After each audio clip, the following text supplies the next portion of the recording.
Have you ever actually wondered who truly owns the land beneath your feet? Welcome to this explainer. Today, we're taking what usually feels like a giant, bureaucratic maze of Natrona County real estate records, and we're turning it into a thrilling step-by-step investigation. Whether you're a first-time home buyer, a seasoned real estate investor, maybe a local history buff, or honestly just someone trying to figure out exactly where your property line ends and your neighbor's begins, knowing how to find and decode a property deed, it's an absolute superpower. So, at its core, a property deed is that essential legal document that actually transfers ownership of real estate from one person to another.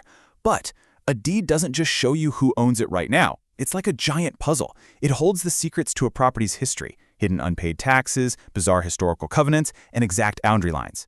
Now, uncovering all those secrets in Natrona County, Wyoming requires a very specific set of skills. So think of this explainer as your personal detective's guide. We are going to walk you through exactly where to look, what to look for, and most importantly, how to avoid some massive hidden traps that could literally cost you thousands of dollars.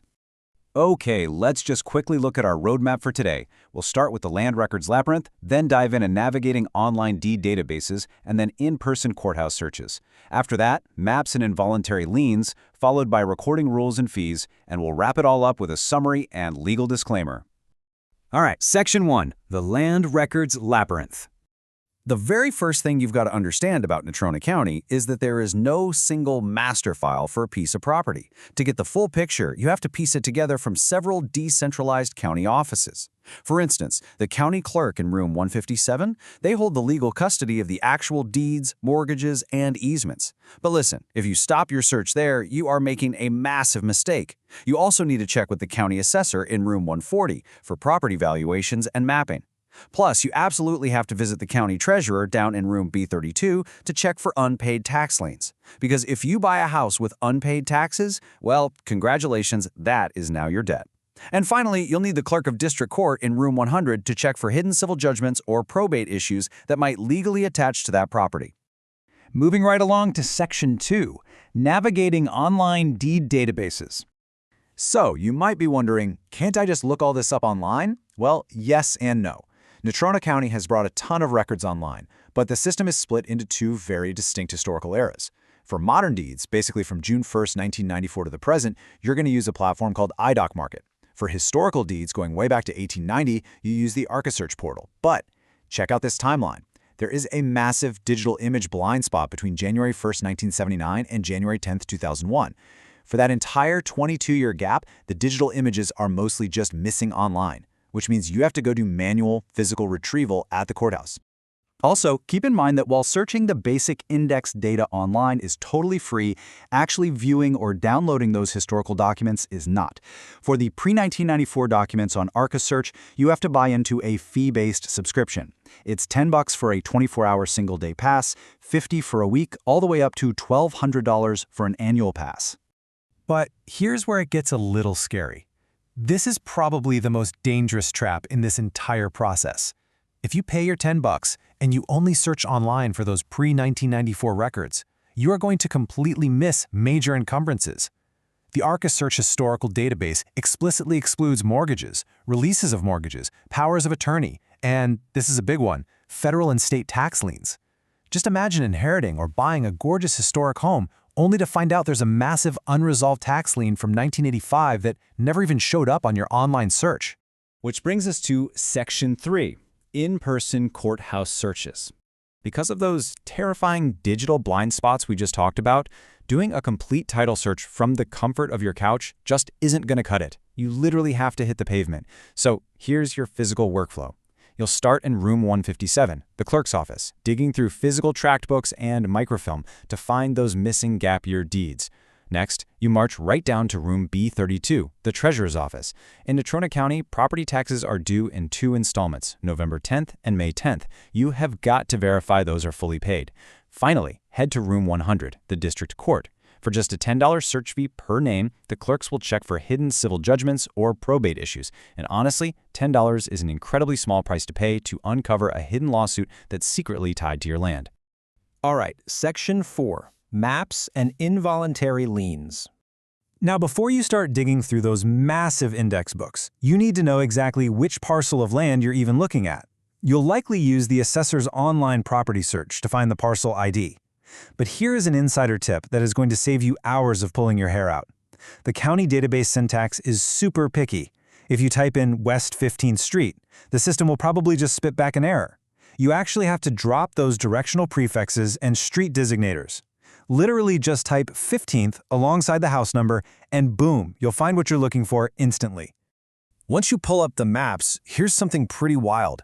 The assessor's maps actually transcribe dimensions directly from recorded deeds. So if there was a typo in a 100-year-old deed, that error carries right over to the modern map. Also, if you're ever looking to combine two adjacent parcels of land, the county has really strict rules. They have to be physically touching, sharing a common boundary, and they must have identical ownership vesting. This means the legal names on the title have to match exactly. Like, if one lot is owned by John Doe and the lot next door is owned by John Doe LLC, no way, the county won't let you combine them. The names have to be identical. Next up, Section 5, Recording Rules and Fees. Okay, so what if you're the one actually transferring property? Well, you have to follow strict statutory rules to record a valid deed in Wyoming. You can't just hand a signed piece of paper over the counter. Every deed transferring title must be accompanied by a Statement of Consideration, or SOC. This is basically a mandatory, confidential form under state law that tells the assessor the sale price and terms so they can set property taxes. There's actually a quirky little statutory ambiguity here. County clerks will often require an SOC for a transfer on death deed, even though the present title hasn't technically transferred yet. But hey, if you want your paperwork filed smoothly, you just fill it out and provide it. Now, what's absolutely crucial about actually filing this paperwork is the formatting. Any deed you submit to the clerk must follow rigid rules, just like official county resolutions. It has to be an original document. They won't take copies. It must be properly notarized with the printed name right below the signature. And this is a big one. It must have a blank 2-inch margin at the top or bottom of the first page so the clerk has room for their recording label. Seriously, if you don't leave that 2-inch margin, they will flat out reject it. Let's talk dollars and cents.